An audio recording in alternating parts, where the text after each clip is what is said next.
সকলকে নমস্কার।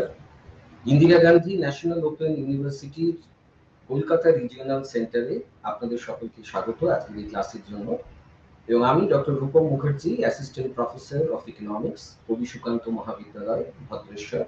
এবং আজকে আমি যে বিষয়টি আলোচনা করব সেটির সাবজেক্ট হচ্ছে বিইসিসি 103, ম্যাক্রো ইন্ট্রোডাক্টরি ম্যাক্রো ইকোনমিক্স।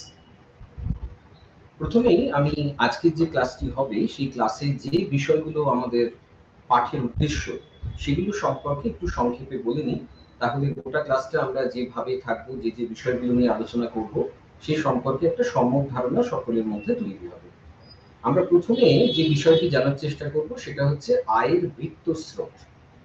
এই বিষয়টি বলতে আমরা কি বুঝি, তারপরে আমরা দুই ধরনের আয়ের কথা আলোচনা করব। এক ধরনের আয়কে আমরা বলবো অর্জিত আয়, এবং আরেক ধরনের আয় হচ্ছে প্রাপ্ত আয়। এবং সেখান থেকে আমরা বোঝার চেষ্টা করব যে জাতীয় আয়ের প্রকৃত সংজ্ঞাটি কি। এরপরে আরো দুটো গুরুত্বপূর্ণ ধারণা এখানে আলোচনায় আসবে। একটার নাম স্থূল আভ্যন্তরীণ উৎপাদন, যাকে আমরা ইংরেজিতে বলি গ্রস ডোমেস্টিক প্রোডাক্ট, যাকে সংক্ষিপ্ত ভাবে প্রকাশ করলে হয় জিডিপি। এবং আরেকটি ধারণা হচ্ছে স্থূল জাতীয় উৎপাদন। একটি স্থূল আভ্যন্তরীণ উৎপাদন, আরেকটি স্থূল জাতীয় উৎপাদন, যেটিকে আমরা ইংরেজিতে বলি গ্রস ন্যাশনাল প্রোডাক্ট, যাকে সংক্ষিপ্তভাবে লিখলে হয় জিএনপি। তো এই দুটি ধারণা অলমোস্ট ইন্টারচেঞ্জেবলি ব্যবহার করা হয়, কিন্তু এই দুটি ধারণার মধ্যে বিস্তর পার্থক্য আছে। সেই ধারণাটা আমরা এখানে আলোচনা করব। জিডিপি এবং জিএনপির মধ্যে মূল পার্থক্য কি সেটি আমরা উদাহরণ সহযোগে বোঝার চেষ্টা করব। তারপরে আমরা যে ধারণাটায় আসবো সেটা হচ্ছে আর্থিক জিডিপি এবং প্রকৃত জিডিপি। এই যে দুই ধরনের জিডিপির ধারণা আছে, সেই ধারণা এদের মধ্যে আবার পার্থক্য কি, এবং সেখান থেকে একটা বিষয় আমরা বোঝার চেষ্টা করব যেটাকে বলা হয় জিডিপি হ্রাসক। এরপর আমরা দেখব যে জিএনপি থেকে কিভাবে আমরা কোন একটি দেশের নিট জাতীয় উৎপাদন, যাকে আমরা ইংরেজিতে বলি নেট ন্যাশনাল প্রোডাক্ট, এনএনপি, সেটা আমরা পাই। তারপরে আমরা জানবো যে ব্যক্তিগত আয় এবং ব্যক্তিগত খরচযোগ্য আয়, এই দুটো ধারণার মধ্যে কি পার্থক্য আছে। এবং সবশেষে আমরা যে আলোচনাটা রাখবো সেটা হচ্ছে যে কোনো দেশের অর্থনৈতিক উন্নয়নের মাপকাঠি হিসেবে আমরা জিডিপি কে কতটা সঠিক হিসেবে গ্রহণ করতে পারি। এই আমাদের আজকের আলোচনার মূল বিষয়বস্তু হতে চলেছে। আমরা আগের দিনের ক্লাসে আমরা যে আলোচনাগুলো রেখেছিলাম তাতে মূলত আমাদের এই জাতীয় আয় সংক্রান্ত বিষয়ের কিছু প্রাথমিক ধারণা আমি আলোচনা করেছিলাম। আজকের ক্লাসে এই যে মূল জাতীয় আয়ের বিষয়বস্তু সেইটার আলোচনা হবে। প্রথমে আমি আসি আয়ের বৃত্তস্রোত, এই বিষয়টি আসলে কি। আসলে যখন যে কোনো অর্থনীতিতে বিভিন্ন ধরনের উৎপাদনমূলক কাজকর্ম চলে, তখন অর্থনীতির যে দুটি মৌলিক একক, আমরা সকলে জানি অর্থনীতির দুটি মৌলিক এককের একটি এককে আমরা বলি পরিবার, ইংরেজিতে বলি হাউসহোল্ডস, এবং আরেকটি হলো ফার্ম, অর্থাৎ যারা উৎপাদক। তো পরিবার কি করে? পরিবার মূলত এই ফার্মকে উৎপাদনের নানাবিধ উপকরণ সামগ্রী তার যোগান দেয়। এখানে বলে রাখা ভালো, আমি যে অর্থনীতির কথা বলছি সেই অর্থনীতিটি একটি বদ্ধ অর্থনীতি। আমি আগের দিন বলেছিলাম বদ্ধ অর্থনীতি বলতে এমন একটি অর্থনীতিকে বোঝানো হয় যা আন্তর্জাতিক বাজারে অংশগ্রহণ করে। এবং আপাতত আমি এই আলোচনায় এই যে ছবিটি দেখাচ্ছি তাতে ধরে নেওয়া হয়েছে আয়ের বৃত্তস্রোতের ক্ষেত্রে যে মাত্র দুটি সেক্টর ইকোনমিতে আছে, একটি হচ্ছে পরিবার এবং আরেকটি হচ্ছে ফার্ম। এবার এই উৎপাদনের কাজ চলার সময় একবার পরিবার থেকে ফার্ম এবং তারপর আবার ফার্মের হাত থেকে পরিবারে আয়ের যে একটা স্রোত চলে, অনেকটা চক্রাকার পথে, সেটাকেই আমরা আয়ের বৃত্তস্রোত বলি। আসলে এই যে দুটি মৌলিক একক পরিবার এবং ফার্ম, তার মধ্যে ছবি দেখলে বোঝা যাবে যে ছবির যেটা লোয়ার লুপ যেটা আছে সেখানেতে বলা আছে যে পরিবার ফার্মকে কি দেয়। পরিবার ফার্মকে উৎপাদনের বিভিন্ন রসদের যোগান দেয়। যেমন পরিবারের কোনো ব্যক্তি শ্রমিক হিসেবে ফার্মে কাজ করতে পারেন, পরিবারের কোনো ব্যক্তি ফার্মকে জমি দান করতে পারেন লিজে, যেখানে উৎপাদনের কাজ হবে। পরিবারের কোনো ব্যক্তি মূলধন ভাড়া দিতে পারেন, সেটা যন্ত্র হতে পারে, সেটা অন্য ধরনের অর্থ হতে পারে। পরিবারের কোনো ব্যক্তি উদ্যোক্তার ভূমিকা নিয়েও ফার্মে কাজ করতে পারে। তো এভাবে পরিবার উৎপাদনের যে বিভিন্ন উপাদানগুলি আছে, জমি, শ্রম, মূলধন, উদ্যোগ, এই সমস্ত উপকরণগুলি ফার্মকে যোগান দেন। তার বদলে ফার্ম তাদেরকে কি দেন? ফার্ম তাদেরকে দেন ওই সমস্ত উপকরণগুলো যখন উৎপাদনের ক্রিয়া অংশগ্রহণ করে, তার ফলে তাদের যে দাম, সেই দামটা ফার্ম পরিবারকে ফিরিয়ে দেন। অর্থাৎ যদি কোনো ফার্মের ব্যক্তি শ্রমিক হিসেবে কাজ করেন, তিনি মজুরি বাবদ আয় পান। যদি কেউ মূলধন সরবরাহ করেন, তাহলে তিনি মূলধনের পরিবর্তে সুদ পান। যদি কেউ জমি সরবরাহ করেন, তাহলে তার বদলে তিনি খাজনা আয় করতে পারেন। এবং যদি কোনো পরিবারের ব্যক্তি উদ্যোক্তা হিসেবে উদ্যোগের কাজ করেন ফার্মে, তাহলে সেক্ষেত্রে তিনি মুনাফার একটি অংশ লাভ করতে পারেন। তো এইভাবে পরিবারের বিভিন্ন সদস্যরা নানাবিধ উৎপাদন কাজে যুক্ত থাকে ফার্মে, এবং তার বদলে এই উৎপাদনের উপকরণগুলোর যোগান দেওয়ার পরিবর্তে ফার্ম পরিবারকে এই উপকরণগুলোর যে দাম সেটি দেয়। অর্থাৎ অর্থ ফার্মের হাত থেকে পরিবারের হাতে চলে আসে। এবার পরিবার এই যে অর্থটি পায় সেটা নিয়ে সে কি করে? সে তো উৎপাদনের কাজে অংশগ্রহণ করে, বিভিন্ন ধরনের উৎপাদন করে। এবার সেই সমস্ত উৎপাদিত দ্রব্যগুলো যখন বাজারে আসে, তখন কিন্তু তার আরেকটা রূপ হচ্ছে ওই সমস্ত দ্রব্যগুলির ভোক্তা। অর্থাৎ তারা ওই সমস্ত দ্রব্যগুলি বাজার থেকে চাহিদা করে। তাহলে সেক্ষেত্রে ফার্ম যে দ্রব্যগুলি উৎপাদন করে সেগুলো ফার্ম কি করে? বাজারেতে বিক্রয় করে। এবং এই যে উৎপাদিত দ্রব্য সামগ্রী, সেগুলো দামের বিনিময়ে পরিবার ফার্মের কাছ থেকে কিনে নেয়। তাহলে এখানে দেখা যাচ্ছে এই চিত্রে যে একবার যে অর্থ ফার্মের হাত থেকে পরিবারের হাতে এলো উপকরণের দাম হিসেবে, আবার সেটা ওই উৎপাদিত দ্রব্য ক্রয়ে খরচা করে পরিবারের হাত থেকে আবার ফার্মের হাতে ফিরে এলো। এই যে বিষয়টি চলে, এই একটা কোনো নির্দিষ্ট পরিমাণ টাকা উৎপাদনের এই বিভিন্ন কাজ এবং ভোগের কাজ এটা সম্পন্ন হওয়ার ক্ষেত্রে একবার ফার্মের হাত থেকে পরিবার এবং তারপর আবার পরিবারের হাত থেকে ফার্ম, এই যে চক্রাকার পথে একটা আবর্তন ঘটে, এটাকেই আমরা আয়ের বৃত্তস্রোত বলি। এখানে যে বিষয়টি লক্ষণীয় আমি স্লাইডে দেখানোর চেষ্টা করেছি, দেখলে বোঝা যাবে যে চিত্রের যে যে পুরো ট্রানজাকশনটা দেখানো হয়েছে, কোথা থেকে টাকা কিভাবে যাচ্ছে অ্যারোর মাধ্যমে দেখানো হয়েছে, কি কাকে কি দিচ্ছে এবং তার পরিবর্তে কি পাচ্ছে। এই যে উপরের অংশটা এখানে স্লাইডে দেখলে বোঝা যাচ্ছে যে এখানে একটি দাগ টানা আছে নীল রঙের। এই নীল রঙের দাগের উপরের যে অংশে, সেখানটা তাকালে বোঝা যাবে যে ট্রানজাকশনটা হচ্ছে সেটা কিন্তু দ্রব্য বা সেবা সামগ্রীর ট্রানজাকশন এবং উপকরণের যোগানের ট্রানজাকশন। এটাকে আমরা বলি রিয়েল ফ্লো, অর্থাৎ প্রকৃত দ্রব্য সেবা উপকরণের ফ্লো। আর নিচের যে অংশটা সেখানে দেখা যাচ্ছে দ্রব্য সামগ্রীর দাম এবং উপকরণের দাম, এর একটা চক্রাকার প্রবাহ চলছে। এটাকে আমরা অনেক সময় বলি মানি ফ্লো বা অর্থের প্রবাহ। অর্থাৎ আয়ের বৃত্তস্রোতকে এভাবেও দেখা যায় যে এখানে একই সাথে কিছু প্রকৃত দ্রব্য সেবা সামগ্রী বা উপকরণ সামগ্রীর যেমন একটা প্রবাহ চলে, আবার একই সাথে অর্থেরও একটা প্রবাহ চলে। তাহলে এখানে আমরা যে স্লাইডটি দেখালাম সেখানে যে আয়ের বৃত্তস্রোত আলোচিত হলো, সেখানে কিন্তু অর্থনীতির মৌলিক একক পরিবার এবং ফার্ম, অর্থাৎ দুটি সেক্টর যখন আছে তখন আয়ের বৃত্তস্রোত কেমন হয় আমরা আজকে সেটা প্রথমে দেখলাম। এরপর আমরা যে জায়গাটায় আসছি সেটা হচ্ছে আয়ের বৃত্তস্রোতের আলোচনা। সেখানে আমরা আরেকটি অ্যাডিশনাল সেক্টরকে এই মডেলেতে ঢুকিয়ে দিলাম। পরিবার এবং ফার্ম যা আগের মতো ছিল তারা তো ছিলই, তার সাথে আর্থিক ক্ষেত্রকেও আমরা এই মডেলেতে ঢোকালাম। এখানে আর্থিক ক্ষেত্র বলতে আমরা ব্যাংক, বীমা, এই ধরনের অন্যান্য বিভিন্ন আর্থিক প্রতিষ্ঠানের কথা মূলত বলতে চেয়েছি। এখানে লক্ষ্য করা যাবে যে পরিবার এবং ফার্মের মধ্যে যে লুপটি ছিল, অর্থাৎ পরিবারের সদস্যরা ফার্মকে উৎপাদনের উপকরণের যোগান দিচ্ছে, তার বদলে ফার্মের কাছ থেকে তারা উপকরণের দাম পাচ্ছে, এবং সেই দাম দিয়ে তারা আবার উৎপাদিত দ্রব্য সামগ্রী যেগুলো ফার্ম তৈরি করেছে কিনছে, এবং ফার্ম তাদেরকে উৎপাদিত দ্রব্য সামগ্রী দিচ্ছে।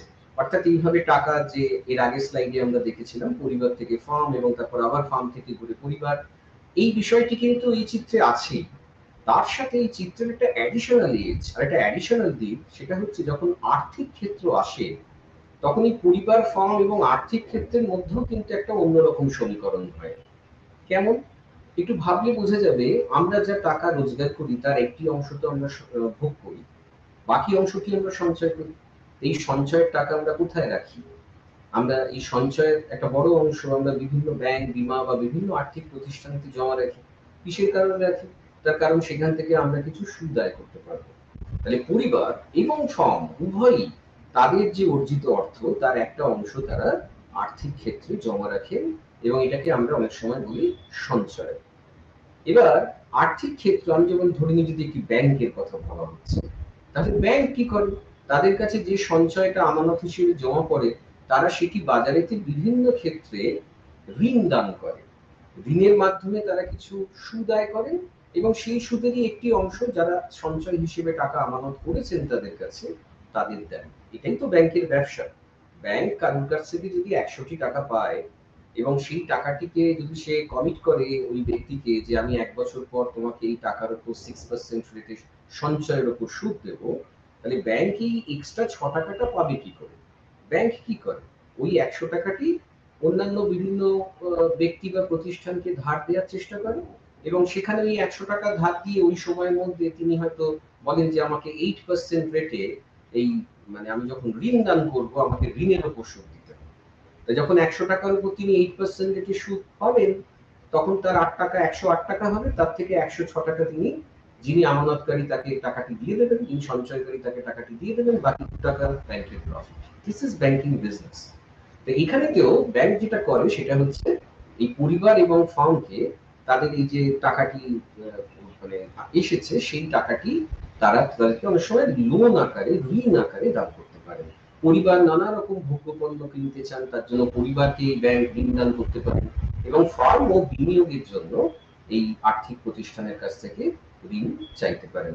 তাহলে সেখানেও কিন্তু এই ফার্মের হাত থেকে যে টাকা সঞ্চয়ের মাধ্যমে আর্থিক ক্ষেত্রে আসছে বা পরিবারের হাত থেকে যে টাকা সঞ্চয়ের মাধ্যমে আর্থিক ক্ষেত্রে আসছে সেই টাকা আবার ঘুরপথে ঋণ দানের মাধ্যমে আর্থিক ক্ষেত্র থেকে আবার ফার্মের হাতে বা আর্থিক ক্ষেত্র থেকে আবার পরিবারের হাতে আসছে।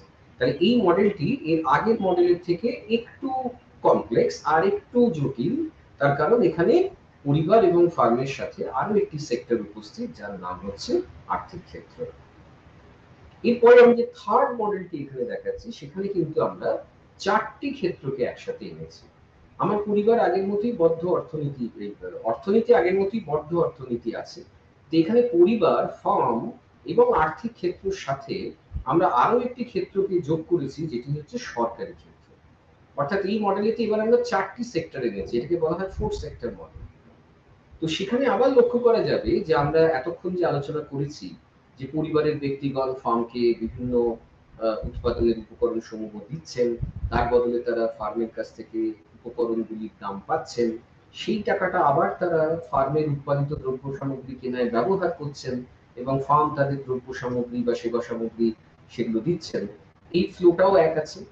এবং আমি একটু আগে যেটা দেখালাম আর্থিক ক্ষেত্র ঢোকার পর সঞ্চয় এবং ভোগ ঋণ দেওয়া ভোগের জন্য বা বিনিয়োগের জন্য যে ঋণ আর্থিক সংস্থা পরিবার বা ফার্মকে দেয় সেই ব্যাপারটাও এখানে আছে। তার সাথে আরেকটি বিষয় যুক্ত হয়েছে সেটা হচ্ছে সরকারি ক্ষেত্র।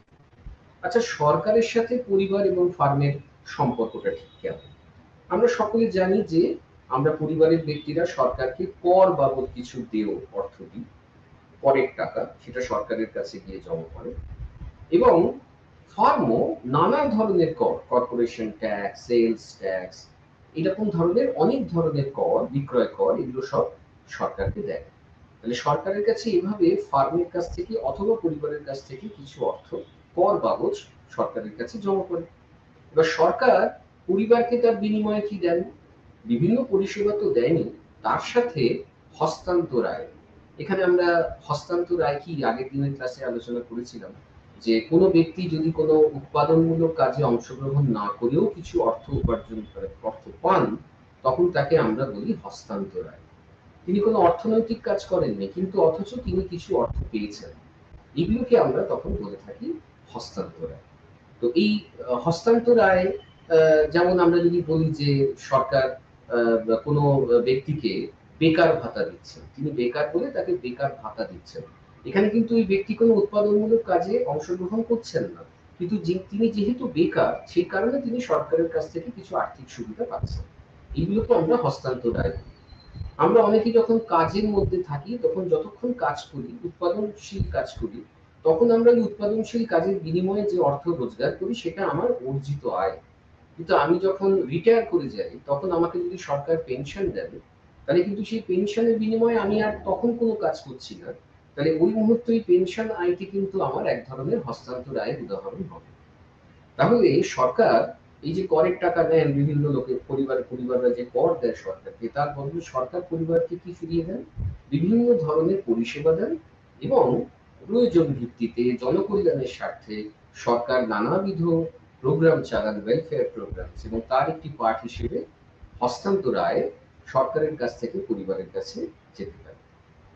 একইভাবে ফার্মও যখন সরকারকে বিভিন্ন রকমের ট্যাক্স দেয়, তো সেই ট্যাক্সের যে টাকা সরকার পান তার বিনিময়ে সরকার ফার্মকে কি দেন? বিভিন্ন পরিষেবা তো দেন, তার তার তার সাথেও সরকার অনেক সময় ভর্তুকি প্রদান করে। এই ভর্তুকি কনজিউমাররাও পায়, এই ভর্তুকি ফার্মও পান। এবং এই ভর্তুকি যেমন আমরা ফার্মের ক্ষেত্রে বলতে পারি উৎপাদনের ভর্তুকি, অর্থাৎ উৎপাদন করতে গেলে যে উৎপাদনের ব্যয় হয় তার একটি অংশ ব্যয়ভার সরকার বহন করেন, সেটিকে আমরা উৎপাদনের ক্ষেত্রে ভর্তুকি বলি।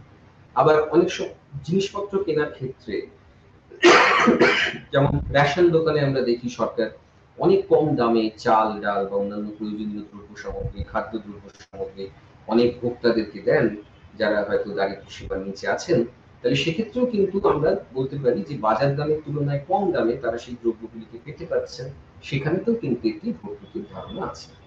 মানে এইভাবে আমরা এই চিত্রের মাধ্যমে দেখানোর চেষ্টা করেছি যে কোনো নির্দিষ্ট পরিমাণ অর্থ একটি নির্দিষ্ট সময়ে কিভাবে বিভিন্ন ক্ষেত্রের হাত ধরে, সেখানে দুটি ক্ষেত্র হতে পারে যেখানে শুধু পরিবার এবং ফার্ম, তারপরে আমরা তিনটি ক্ষেত্রের অবতারণা করলাম যেখানে আর্থিক ক্ষেত্রকে আলোচনার বিষয়বস্তু হিসেবে নিয়ে এসেছিলাম, এবং সবশেষে সরকারি ক্ষেত্রকেও আমরা এখানে নিয়ে এলাম। তার ফলে এই থ্রি সেক্টর মডেল আলোচনা হলো। তবে এখানে আমরা ওপেন ইকোনমিও করতে পারি, অর্থনীতিতে মুক্ত অর্থনীতি করতে পারি, সেক্ষেত্রে এই চিত্রটি আরেকটু জটিল হবে মাত্র, কিন্তু সেটাও করা যায়, আমি এখানে দেখাই। এরপরে যে ধারণাটাতে আসছি খুব গুরুত্বপূর্ণ একটা ধারণা, সেটা হচ্ছে অর্জিত আয় আর প্রাপ্ত আয়। অর্জিত আয় বলতে আমরা বুঝি আর্নড ইনকাম, আর্নড। আর প্রাপ্ত আয় বলতে আমরা বুঝি রিসিপ্ট, ইনকাম রিসিপ্ট। অর্থাৎ একটাকে ইংরেজিতে বলে ইনকাম আর্নড আর একটাকে ইংরেজিতে বলে ইনকাম রিসিপ্ট। তো অর্জিত আয় আসলে কি? যখন এই কোন একটি অর্থনীতিতে বিভিন্ন ব্যক্তিরা নানাবিধ উৎপাদনশীল কাজে অংশগ্রহণ করেন, উৎপাদনশীল কাজ, সেখান থেকে তারা যে অর্থ পান সেটাকে বলা হয় অর্জিত আয়। অর্থাৎ উৎপাদনশীল কাজের সাথে যুক্ত থেকে যে আয় তাকে অর্জিত আয় বলে। যেমন আমি কোন একটা উৎপাদনের কাজে শ্রমিক হিসেবে কাজ করতে পারি এবং আমি সারাদিন কাজ করার পর দিনের শেষে যে দৈনিক মজুরি পেলাম সেটা কিন্তু আমার অর্জিত আয়। এই যে শ্রমিক হিসেবে আমি উৎপাদনের কাজটি করছি, এটি একটি উৎপাদনমূলক কাজ। একটা উৎপাদনশীল কাজ বলতে আমরা সেই ধরনের কাজকে বোঝাই যা বিনিময়ের মাধ্যমে উপযোগ সৃষ্টি করে, অর্থাৎ আমার একটি কাজ অন্য একটি ব্যক্তির উপযোগ সৃষ্টি করে এবং তার বিনিময়ে আমি কিছু অর্থ উপার্জন করি। কিন্তু অর্থনীতিতে এমন অনেক আয় হয় যা সবসময় উৎপাদনশীল কাজেতে যুক্ত থেকে অর্জিত নয়।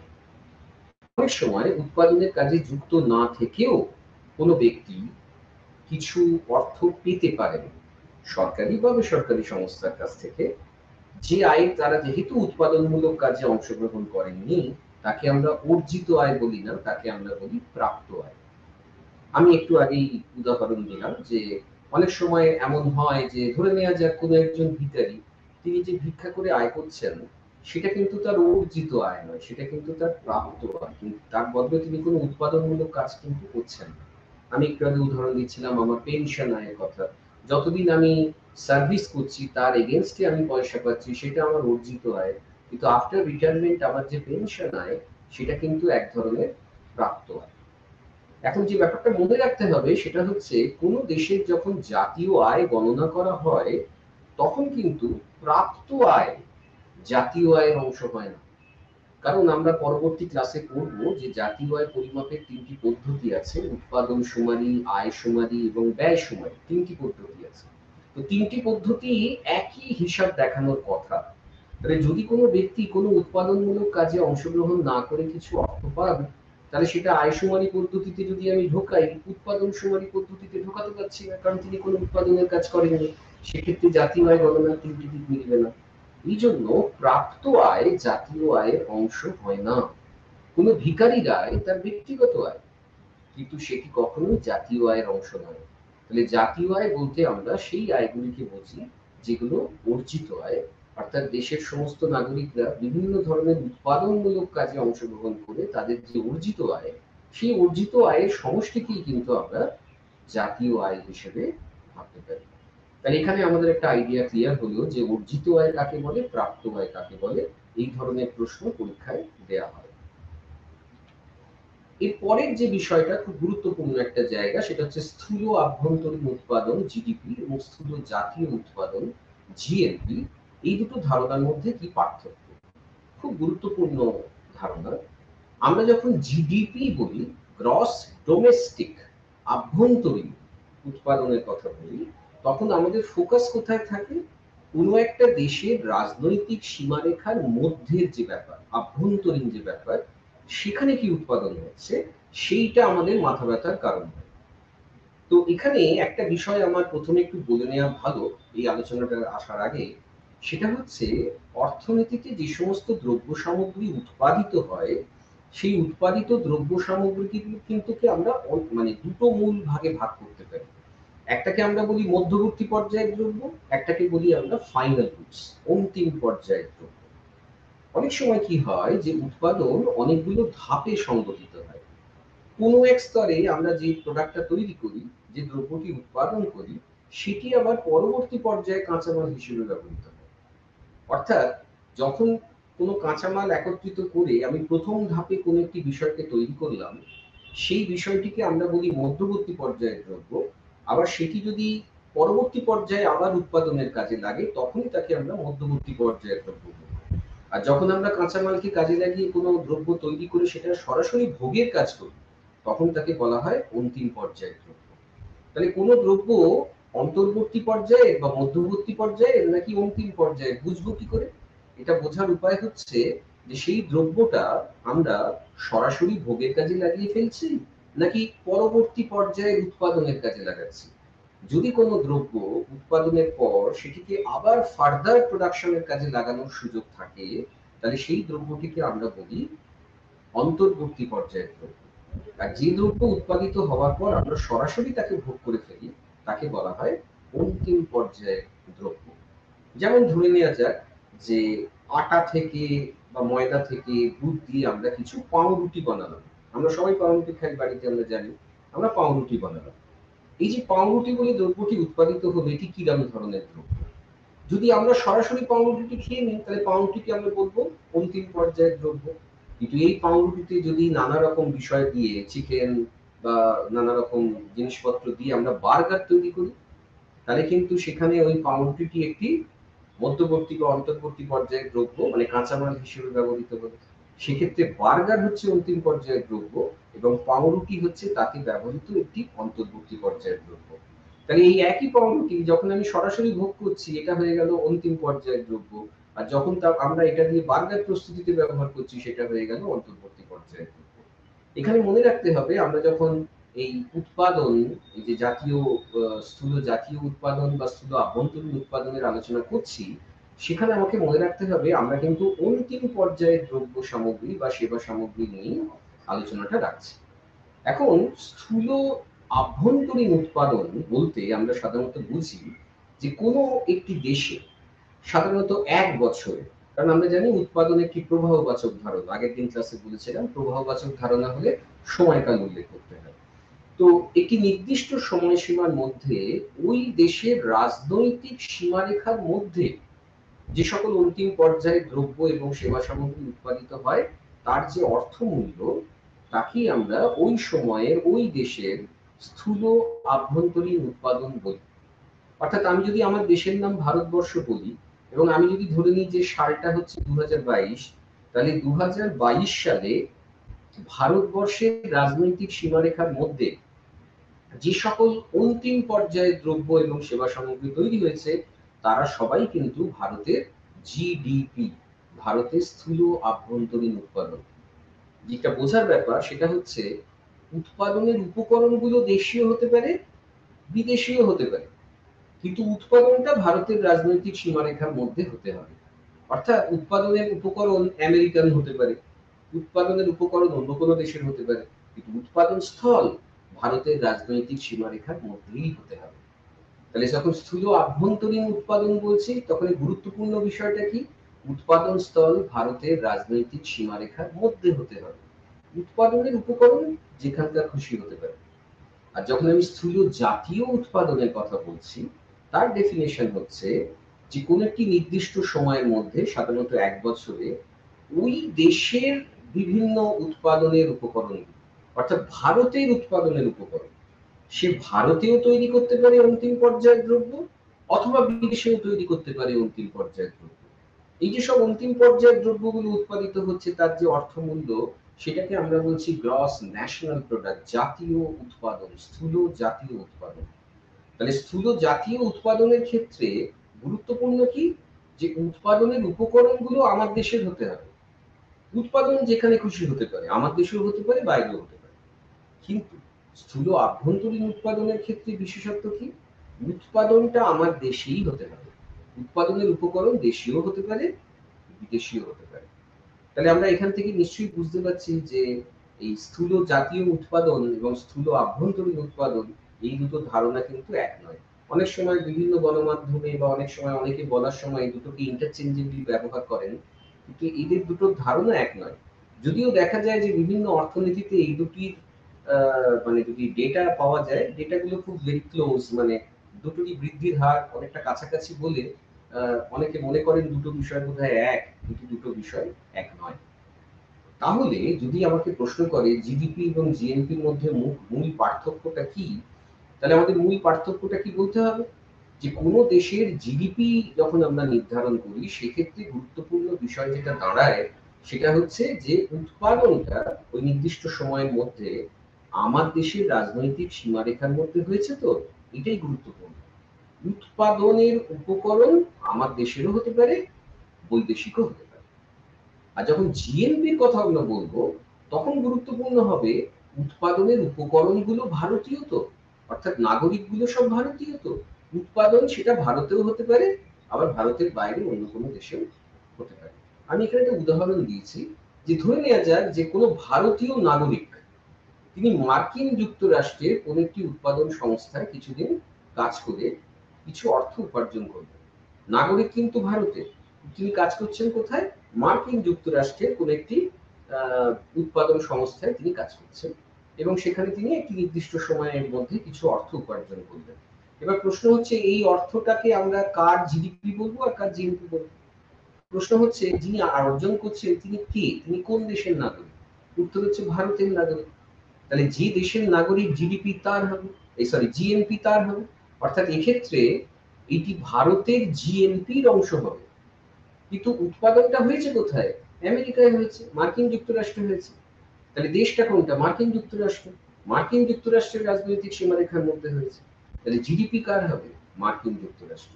তাহলে কোনো ভারতীয় নাগরিক যদি মার্কিন যুক্তরাষ্ট্রে কোনো উৎপাদন সংস্থার সাথে যুক্ত থেকে কিছু অর্থ উপার্জন করেন, তাহলে তার সেই উপার্জিত আয় ভারতের জিএনপির অংশ হবে, কিন্তু মার্কিন যুক্তরাষ্ট্রের জিডিপির অংশ হবে। ভারতের জিএনপি কেন হবে? কারণ ব্যক্তি ভারতীয় নাগরিক। মার্কিন যুক্তরাষ্ট্রের জিডিপি কেন হবে? কারণ সেটি মার্কিন যুক্তরাষ্ট্রের রাজনৈতিক সীমারেখার মধ্যে উপার্জিত হয়েছে। এখন যদি আমি কোন একটি উৎপাদন সংস্থায় যুক্ত থেকে কিছু অর্থ উপার্জন করি ভারতের মধ্যেই, তাহলে আমি কে? ভারতের নাগরিক। আমি কোথায় উৎপাদনের কাজ করছি? ভারতে। তাহলে আমার যে অর্থ আয় সেটা কি হবে? ভারতেরই জিডিপি হবে, আবার ভারতেরই জিএনপিও হবে। তাহলে যদি কোনো ব্যক্তি ওই দেশেরই নাগরিক হয়, তাহলে তিনি উৎপাদনমূলক কাজে যুক্ত থাকলে যে অর্থ উপার্জিত হয় সেটা ওই দেশেরই জিডিপি এবং একই সাথে ওই দেশেরও জিএনপিও হবে। জিডিপি এবং জিএনপির মধ্যে যে সম্পর্ক তাকে আমরা একটি সমীকরণের মাধ্যমে প্রকাশ করতে পারি। আমি সেই সমীকরণটি স্লাইডে দেখিয়েছি। GNP equals to GDP plus বিদেশ থেকে অর্জিত নিট উপকরণ আয়। এই এই যে জায়গাটা, এইটাই হচ্ছে জিডিপি এবং জিএনপির মধ্যে মূল সম্পর্ক। আমি যদি ধরে নিই যে আমাদের ভারতবর্ষের দুজন ব্যক্তি আছেন, দুজন ভারতীয়, একজন ভারতে কাজ করেন, একজন আমেরিকাতে কাজ করেন। আমি একটু উদাহরণ দিয়ে বোঝানোর চেষ্টা করছি আরো সহজ করার জন্য। যিনি ভারতে কাজ করেন তিনি 100 টাকা পান। আমি সবটাই টাকার অঙ্কে মাপছি, বিদেশে কাজ করবেন। আর যিনি মার্কিন যুক্তরাষ্ট্রে কাজ করেন, ধরে নেওয়া যাক তিনি 150 টাকা পান। তাহলে ভারতীয় লোক ভারতে কাজ করলে 100, কিন্তু মার্কিন যুক্তরাষ্ট্রে কাজ করলে তিনি পান হচ্ছে 150।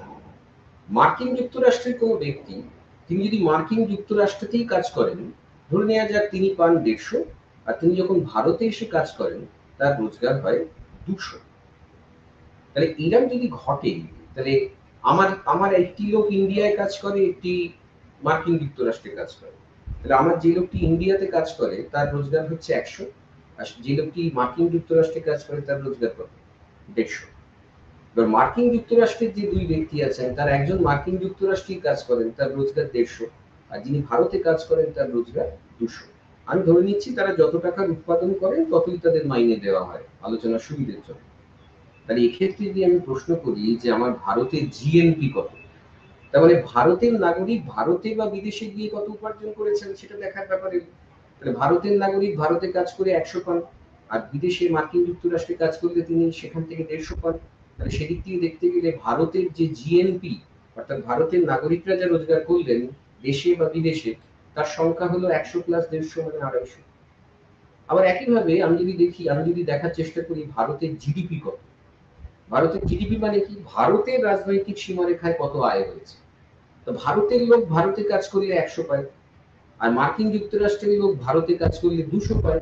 তাহলে সেদিক থেকে যদি আমি দেখি, তাহলে ভারতের মধ্যে কত টাকা উপার্জিত হয়েছে? 100 প্লাস 200 মানে 300।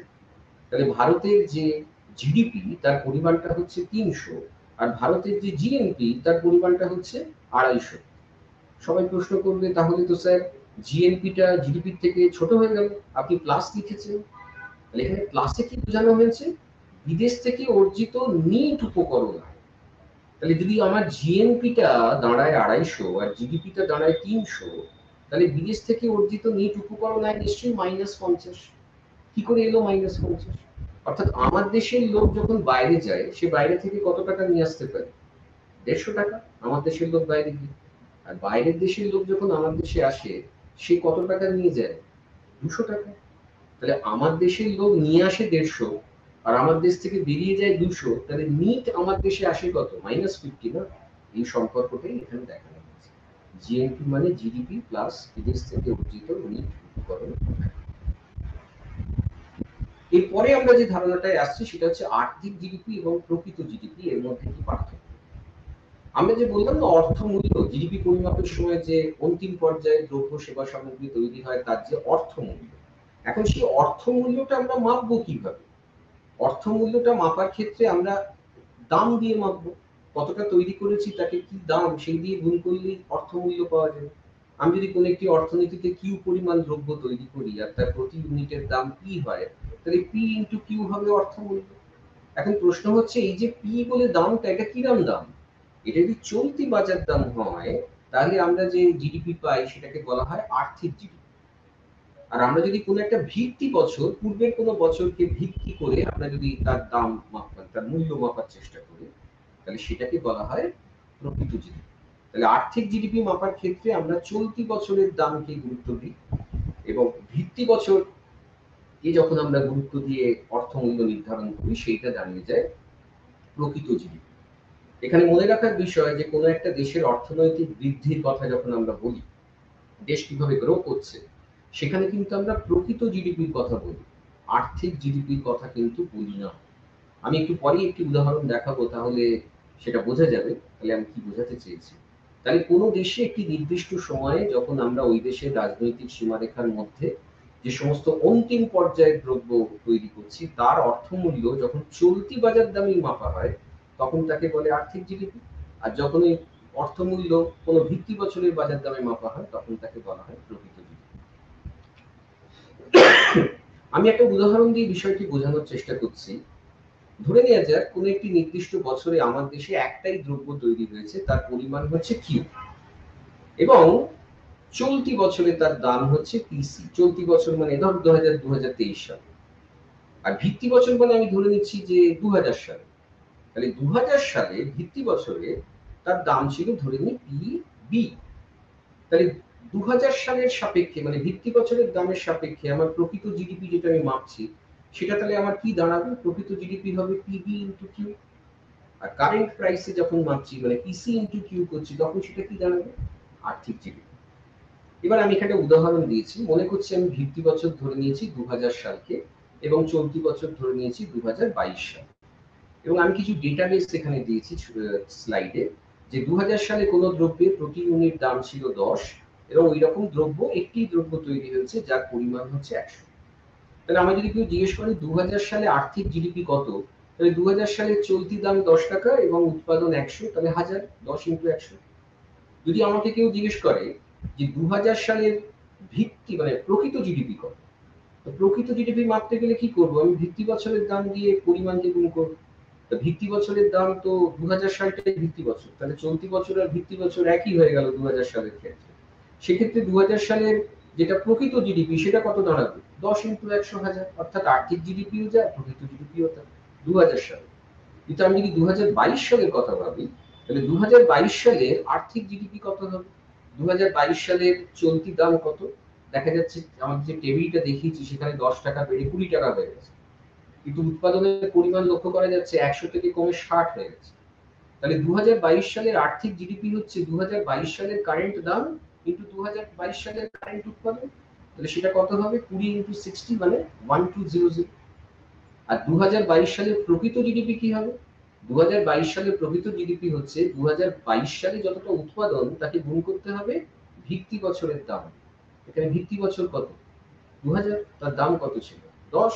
তাহলে 10 ইন্টু 60 করলে দাঁড়াবে 600। তাহলে বোঝা যাচ্ছে যে আমরা এখানে দেখতে পাচ্ছি যে দ্রব্যের উৎপাদন কমে গেছে, লক্ষ্য করা যাবে 2000 সাল আর 2022 সাল কম্পেয়ার করলে দেখা যাচ্ছে 22 সালের উৎপাদন 2000 সালের থেকে কিন্তু কম। কিন্তু তা সত্ত্বেও আর্থিক জিডিপির দিকে তাকালে দেখা যাচ্ছে 2022 সালের আর্থিক জিডিপি 1200, যেখানে 2000 সালের আর্থিক জিডিপি 1000। অর্থাৎ অর্থনীতিতে দ্রব্য সামগ্রীর উৎপাদন কমে গেছে, তা সত্ত্বেও দেখাচ্ছে জিডিপির পরিমাণ বেশি। কেন ঘটেছে? কারণ দাম স্তর বেড়েছে। তাহলে এটাকে তো আমরা অর্থনীতির প্রকৃত বৃদ্ধি বলবো না, একটু দাম স্তরের বৃদ্ধি, মুদ্রাস্ফীতি হয়েছে।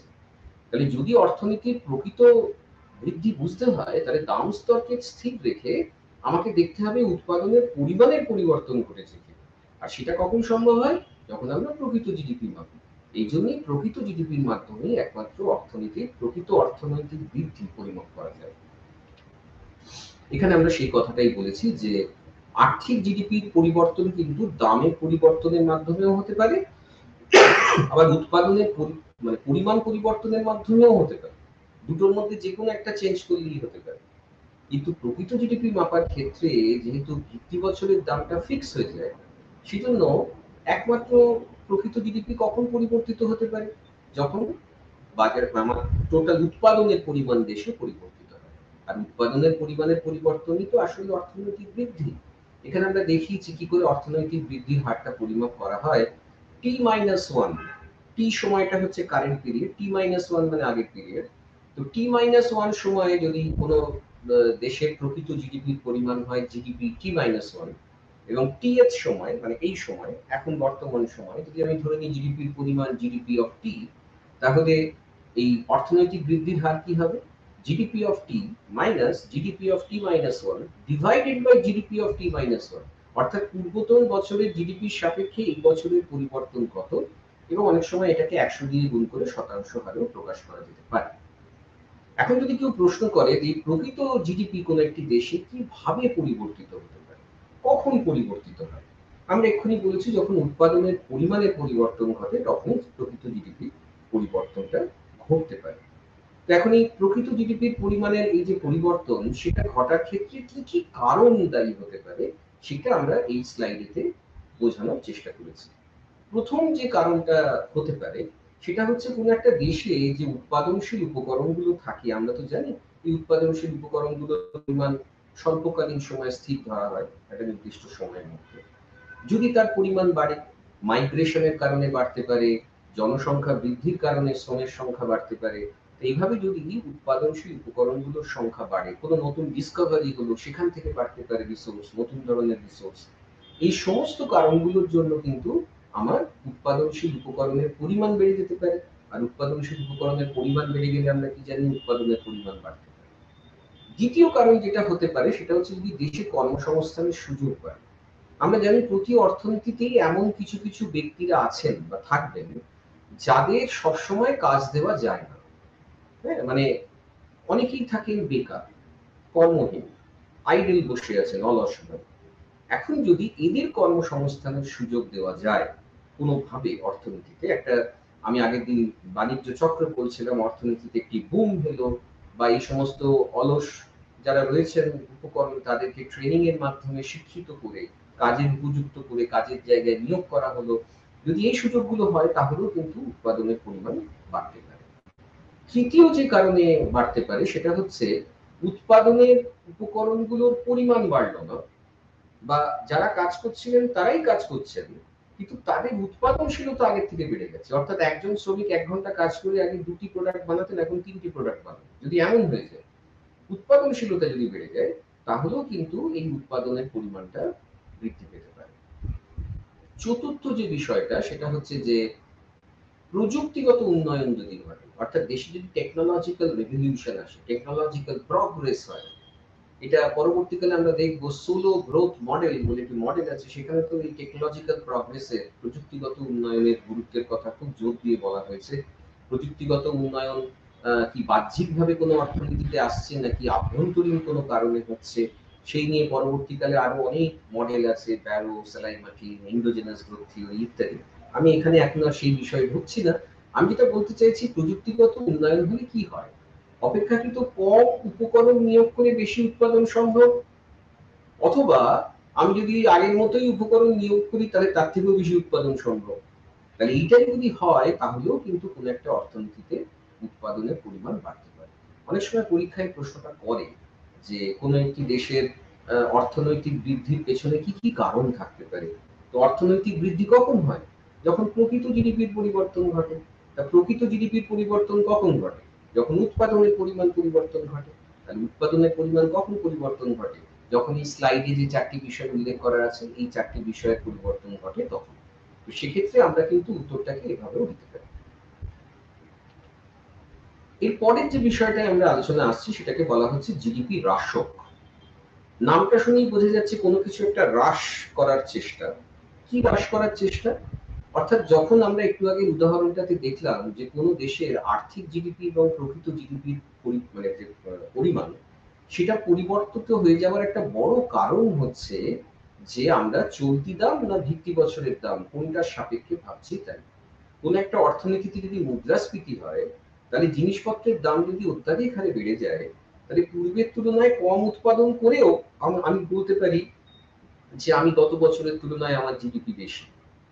তাহলে লোকজন ভাববে তাহলে কি আমার এবার উৎপাদন বাড়ছে, তার মানে অর্থনীতিতে প্রগতি হচ্ছে? নিশ্চয়ই এটা একটা মিসকনসেপশন হবে। তাহলে সেক্ষেত্রে আমরা জানি যে আর্থিক জিডিপি যে হিসেবটা দেখায় তাতে একটা দামের প্রভাব যুক্ত হয়ে থাকে। প্রকৃত জিডিপি যে হিসেবটা দেখায় সেখানে কোনো দামের প্রভাব যুক্ত হয়ে থাকে না। সেখানে সত্যি সত্যি উৎপাদন বৃদ্ধির ফলে কতটা জিডিপির পরিবর্তন হয়েছে সেটাকেই আমরা দেখাতে চাই। তো আমরা জিডিপি হ্রাসক বলতে কোনো একটা নির্দিষ্ট সময়ে আর্থিক জিডিপি এবং প্রকৃত জিডিপি এর যে অনুপাত, সেই অনুপাতটাকে আমরা এখানেতে দেখানোর চেষ্টা করি, সেটাকেই আমরা জিডিপি হ্রাসক বলি। তাহলে আমরা কি জানি আর্থিক জিডিপি বলতে কি বোঝায়? যদি আমি ওই একটি দ্রব্যের উদাহরণ যেটা ধরেছিলাম তাতে কি হবে, আর্থিক জিডিপি হবে পিসি ইনটু কিউ।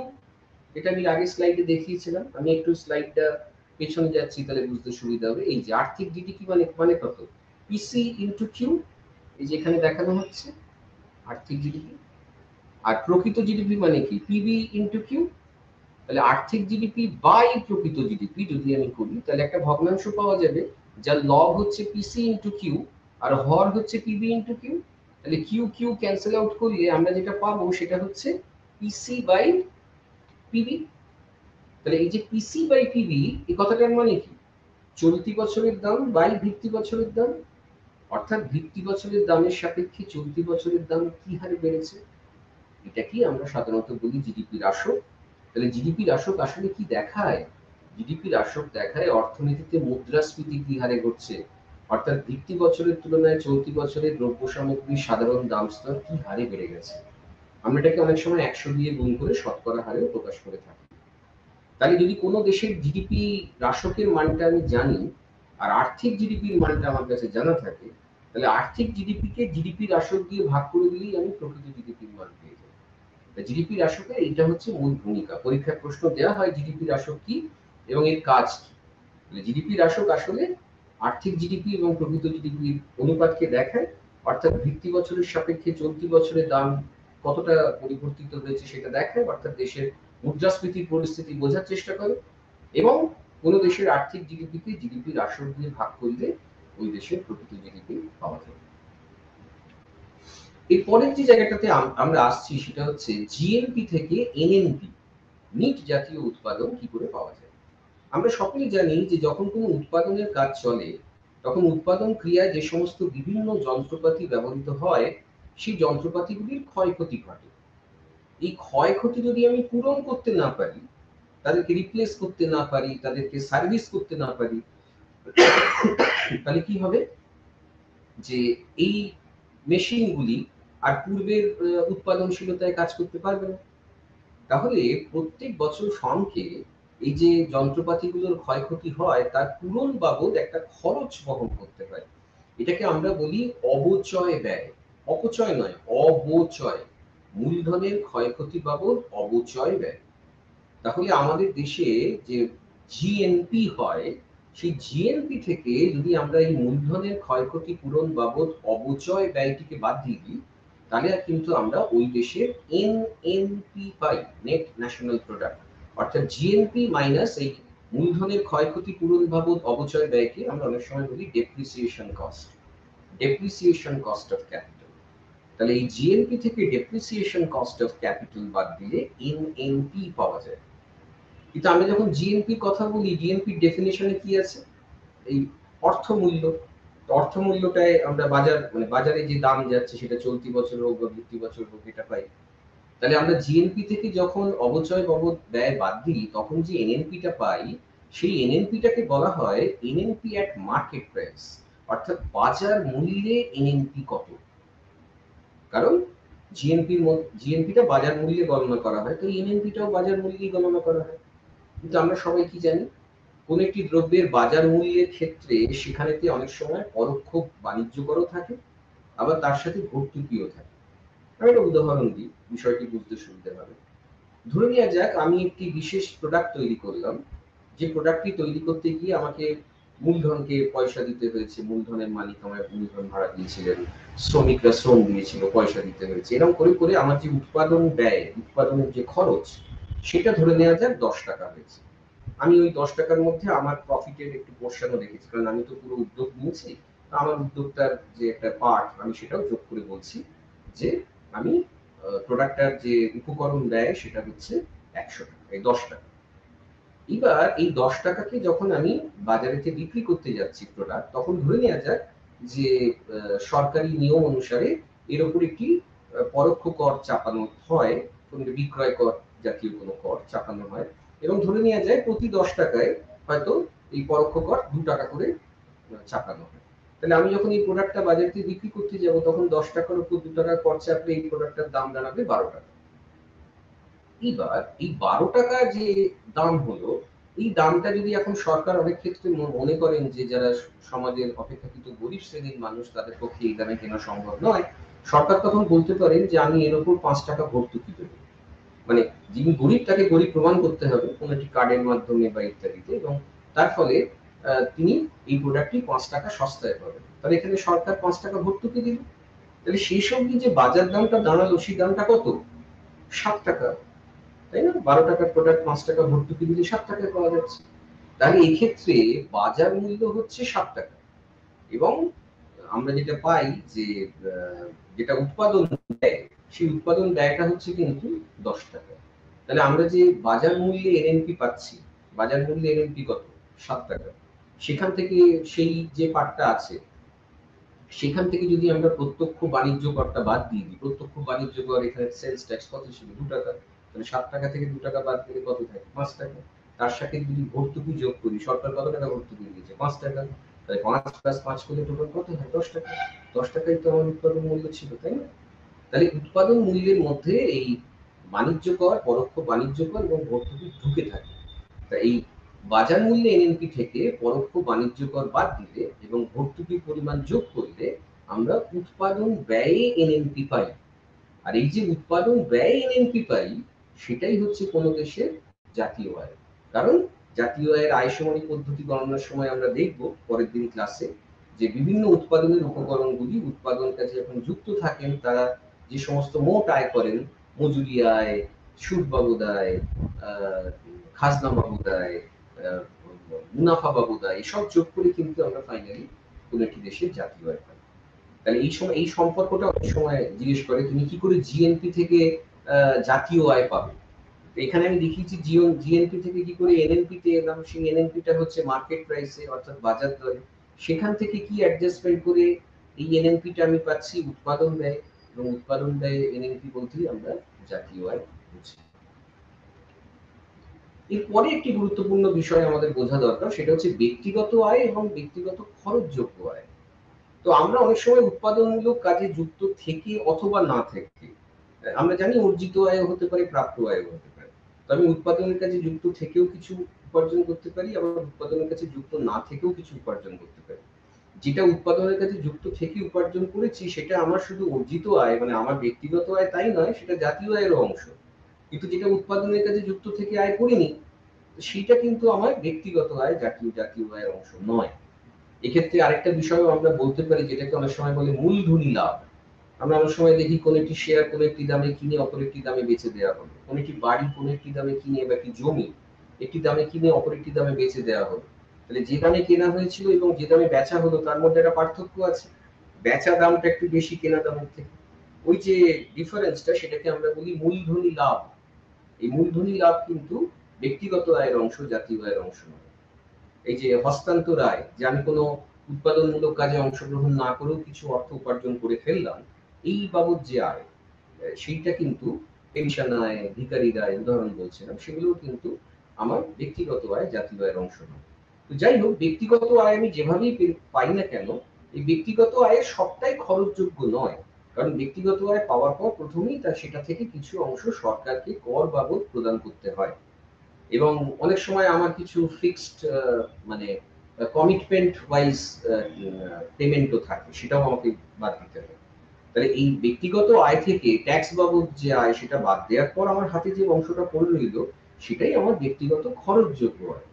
এবার যেটাকে আমি খরচযোগ্য যে আয়টা আমি পেয়েছি, ধরে নেওয়া যাক আমি 100 টাকা আয় করেছি, তার মধ্যে 10 টাকা আমাকে সরকারকে ইনকাম ট্যাক্স দিতে হয়। তাহলে আমার কাছে 90 টাকা হচ্ছে খরচযোগ্য আয়, 100 থেকে 10 বাদ দিয়ে।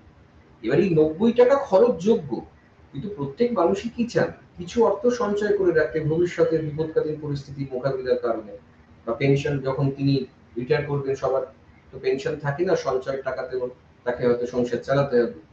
তো এই যে টাকাটা, মানে এই যে আমরা যে খরচযোগ্য আয়, সেটার একটা অংশ আমরা খরচ অবশ্যই করি, যেটাকে ভোগ ব্যয় বলে, এবং আরেকটি অংশ আমরা সঞ্চয় করি, যেটাকে এস বলে। তাই ব্যক্তিগত খরচযোগ্য আয়ের দুটো পার্ট, একটা হচ্ছে ভোগ ব্যয়, আরেকটি হচ্ছে সঞ্চয়। এরপরে আমরা শেষ যে বিষয়টাই আজকে আলোচনা করব, সেটা হচ্ছে অর্থনৈতিক উন্নয়নের মাপকাঠি হিসেবে জিডিপির গ্রহণযোগ্যতা। আমি এখানে 4 টে বিষয় মূলত আলোচনা করার চেষ্টা করেছি। প্রথম বিষয় যেটা, সেটা হচ্ছে আমরা সাধারণত বলি যে কোনো একটা দেশের জিডিপি যত বাড়ছে, সেই দেশের বোধহয় অর্থনৈতিক কল্যাণও হচ্ছে, অর্থনৈতিক উন্নয়নও হচ্ছে। কিন্তু সকলকে মনে রাখতে হবে, অর্থনৈতিক প্রগতি বা অর্থনৈতিক বৃদ্ধি আর অর্থনৈতিক উন্নয়ন এক ব্যাপার নয়।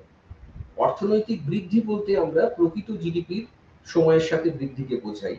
কিন্তু অর্থনৈতিক উন্নয়ন শুধু ওই জিডিপির বৃদ্ধি নয়, এর সাথে আরো অনেক বিষয় যুক্ত আছে। অর্থাৎ দেশের আয় বন্টনের বৈষম্যের সমস্যা কমেছে কি, দেশের ল অ্যান্ড অর্ডার সিস্টেম ভালো হয়েছে কি, দেশের পরিবেশ উন্নত হয়েছে, শিক্ষা, স্বাস্থ্য, এগুলো পূর্বের তুলনায় ভালো হয়েছে কি, দেশের লিঙ্গ বন্টনের বৈষম্য কমেছে কি? তো এই যে পুরো অ্যাসপেক্ট, এটা হচ্ছে ডেভেলপমেন্ট, অর্থাৎ উন্নয়ন। অর্থাৎ অর্থনৈতিক প্রসারের সাথে আরো কিছু যোগ করলে অর্থনৈতিক উন্নয়ন পাওয়া যায়। এখন আমরা সাধারণত এরকম দেখি যে জিডিপি মাপার ক্ষেত্রে আমরা বলি যে যে সমস্ত অন্তিম পর্যায়ে দ্রব্য বা সেবা সামগ্রী উৎপাদিত হয় তার যা অর্থমূল্য, তা সেটাই হচ্ছে ওই দেশের জিডিপি।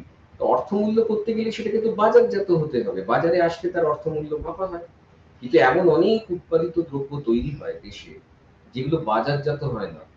তাহলে সেগুলো কি হয়? দেশের উৎপাদন হয়, ব্যক্তিগত কল্যাণ সাধিত হয়, যারা উৎপাদন করছেন তাদের পারিবারিক কল্যাণ সাধিত হয়। কিন্তু যেহেতু সেগুলি বাজারজাত হয় না, সেগুলো জিডিপির অংশ হয় না। যেমন আমার দেশে প্রচুর চাষি, তারা যা ফসল উৎপাদন করেন তার একটা বড় অংশ তারা নিজেদের ভোগের কাজে লাগান, এটাকে বলা হয় ভরণ পোষণযোগ্য কৃষি। তারপরে যে অংশটি উদ্বৃত্ত হয় তারা সেটা বাজারজাত করে। তাহলে যে অংশটি তারা উৎপাদন করে নিজেই ভোগের জন্য রাখলেন সেটা কিন্তু বাজারজাত হলো না। তাহলে সেটা কিন্তু প্রকৃত জিডিপি আমার দেশ রিফ্লেক্ট করতে পারছে না। আমরা সকলে বিভিন্ন কাজের জায়গা থেকে যখন বাড়িতে ফিরি রাত্রিবেলা, আমাদের অনেকেরই মায়েরা, বোনেরা, আমাদের স্ত্রীরা বিভিন্ন খাবার বা ইত্যাদি তৈরি করে রাখেন। তো আমরা এই খাবারটা যদি রাত্রি ফেরার সময় কোনো হোটেল বা রেস্টুরেন্টে খাই, তাহলে আমাদের একটা সার্ভিস চার্জ দিতে হয় না? কিন্তু বাড়িতে মায়েরা যখন করেন কোনো সার্ভিস চার্জ নেই। তাহলে এরকম ধরনের প্রচুর ডোমেস্টিক কাজ আছে যেগুলোর কিন্তু কোনো সার্ভিস চার্জ হয় না, but they are adding significantly to your family welfare, তাই না? এগুলো বাজারজাত হয় না। মাদার টেরিজার যে কাজ, বাজারজাত হয় না, কিন্তু তিনি প্রচুর অনাথদের আশ্রয় দিয়ে তাদের এটি সমাজ কল্যাণের কাজ করছেন। তো এই কারণে যেহেতু প্রচুর জিনিস বাজারজাত হয় না, সমান্তরাল অর্থনীতি যেটাকে আন্ডারগ্রাউন্ড ইকোনমি বলে, ব্ল্যাক ইকোনমি, তার তো কোনো কিছুই প্রায় বাজারজাত হয় না। অনেকে বলা হয় কোন একটি অর্থনীতির মূল জিডিপির যা ফ্লো তার প্রায় সমান সমান ব্ল্যাক ইকোনমি চলে। তাহলে এরকম প্রচুর জিনিস যেহেতু বাজারজাত হয় না, তাই তার অর্থমূল্য বাজারে আসে না। সেই কারণে প্রকৃত জিডিপি কত সেটা সঠিক নির্ধারণ করা যায় না, তাই সেটি অর্থনৈতিক কল্যাণকে সঠিকভাবে পরিমাপ করতে পারে না। দ্বিতীয় বিষয় হচ্ছে আমরা অনেক সময় কি করি, উৎপাদন বৃদ্ধি হলে জিডিপি বাড়ে। উৎপাদন বৃদ্ধির সময় আমরা পরিবেশের যেগুলো অনবীকরণযোগ্য সম্পদ যেমন কয়লা, খনিজ তেল, বিভিন্ন মিনারেলস, সেগুলোকে নির্বিচারে ব্যবহার করতে থাকি, কাম্য স্তরের থেকেও বেশি।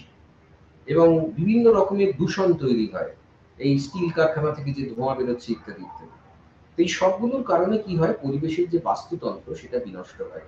এবং তার ফলে যেটা ঘটে যে সুস্থিত উন্নয়ন যেটাকে আমরা বলি যে সাস্টেনেবল ডেভেলপমেন্ট, সেই প্রসেসটি বাধাপ্রাপ্ত হয়।